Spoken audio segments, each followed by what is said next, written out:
So, what did you miss at Jubilee today? Well, it was Transfiguration Sunday. So perhaps you missed the story of the Transfiguration.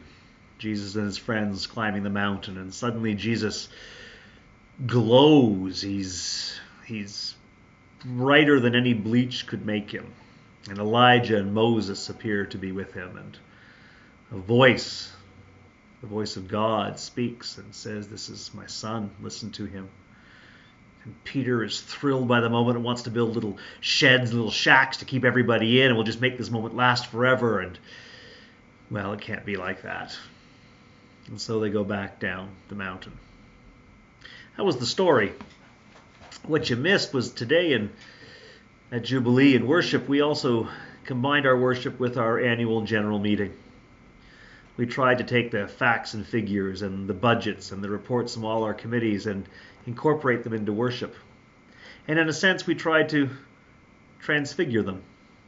I think the idea today is that maybe Jesus did not change in the transfiguration as much as the way Peter viewed him changed. All that work of climbing up the mountain, and suddenly Peter saw Jesus for who Jesus really is. He saw that and heard that presence of God. Recognized that Jesus was more than just wise, more than just a great teacher, but in fact Jesus revealed God. That moment was special. And that's kind of what we hope for today, that maybe as we listen to all those numbers and heard about last year and our plans for this year, perhaps our eyes could be open and we could recognize God at work in our numbers.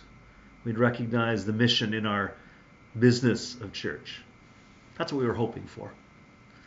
We took some time and we reflected on highlights of the last year. People wrote down their favorite moments in 2013. We collected all of those. Some people wrote down their favorite moments and kept them to themselves.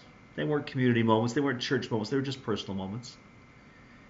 Later on in the service, we also wrote down why it mattered that Jubilee was around in 2013. Why did it matter to the community, or why did it matter to you as an individual? What happened? What was special? Why did it matter that Jubilee was around? And for those who weren't participating at a church level, why did it matter that you were around? What hands did you hold? What call did you answer? How did you reach out? How did you dare to love? And again, those involved in the annual meeting put their sheets, their why we matter on in the basket, and we collected all of those. And we're going to take those and eventually, in a week, come up with a mission statement for the next year, looking at what we've done before and where we're going and why it matters.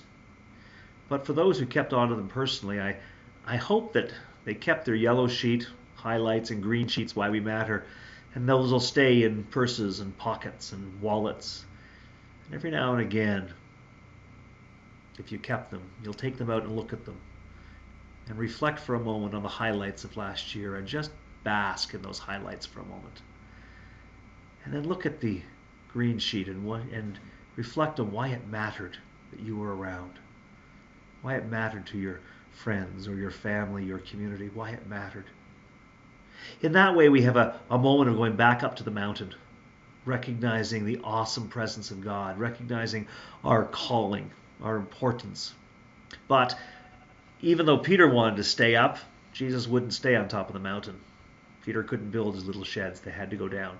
And we can't stay on the mountain either. We have to go down and live in the world. And we do. But we don't have to forget the mountain. That's what those sheets are for. To look at and not forget the mountain. To, I don't know, perhaps cause transfiguration to happen for you. Or at least open your eyes so that you can see God's presence all around. So you can hear God's voice. And even imagine that God speaks through you. That God is present in you.